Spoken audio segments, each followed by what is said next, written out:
Suamiku Pria Lumpuh, karya autor Erna Surliandari, episode ke-68. Iya, emang kamu ganteng, Mas. Selamat mendengarkan. Gerimis membasahi taman belakang rumah. Syifa menemani Bagas duduk dengan segelas susu hangatnya, sembari memotongi kuku Bagas yang mulai panjang. Padahal Bagas tak pernah pergi kemanapun, tapi kukunya cepat sekali panjang. Jangan dalam-dalam motongnya, sakit, keluh Bagas. Mana ada, Masnya aja sensitif, balas Syifa. Bagas pun kembali tenang, menikmati rintikan air hujan yang terasa begitu dingin. Padahal Syifa telah memakaikan sweater untuknya. Mas suka sama hujan? Suka. Saat hujan, aku bisa menangis tanpa orang tahu. Mas pernah nangis? Masa? Sesekali, ketika nenek dan kakek meninggal bersamaan. Aku dibesarkan mereka berdua, diambil dari mama papa sejak SD. Jawab Bagas, yang mulai menceritakan masa lalunya.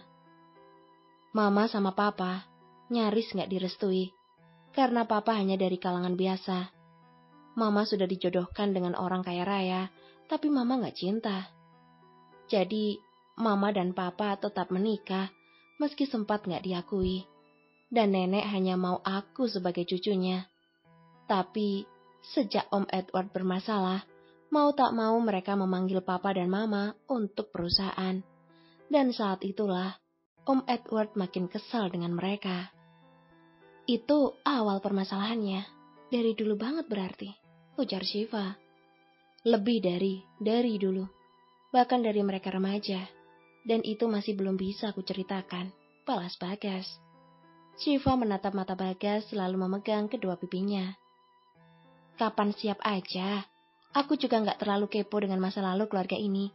Aku hanya mau masa depan. Karena hidupmu sudah sulit. Jadi gak mau terlalu mencampur hidup orang. Kok tahu? Tanya Syifa, memicingkan mata karena heran.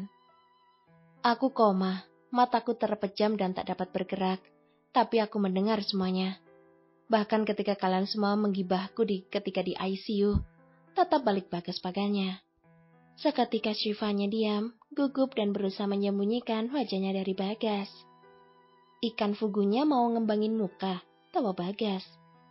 Itu kan temen yang ngomong, tapi kamu mengiyakan. Dan juga waktu itu kamu bilang aku ganteng, hayo ngaku.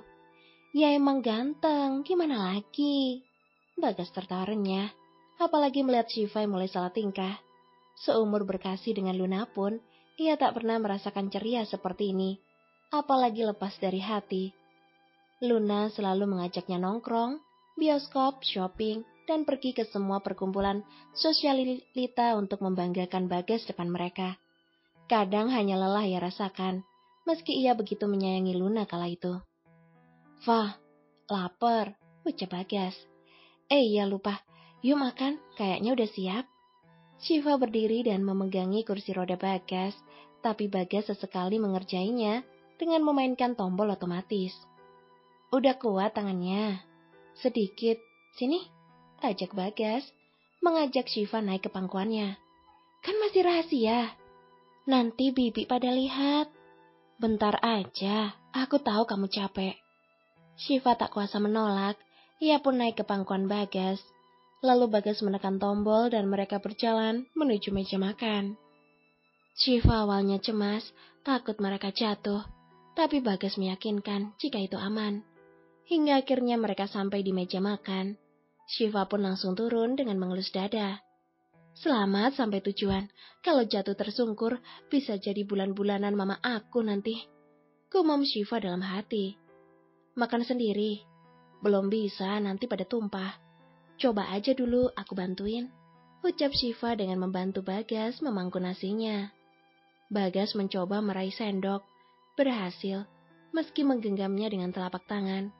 Ia mencoba menyendok nasi, meski harus ditopang dengan tangannya yang lain, agar dapat menyuapkan ke mulutnya. Syifa hanya menatapnya dengan senyuman manis, memberi semangat yang tak putus. Hingga beberapa kali mencoba, akhirnya suapan pertama mendarat di mulutnya. Bagas pun tersenyum puas, lalu mengunyah makanan itu dengan lahap. Kalau kamu mau dengar audiobook lebih banyak dan gratis, segera download Audiotune.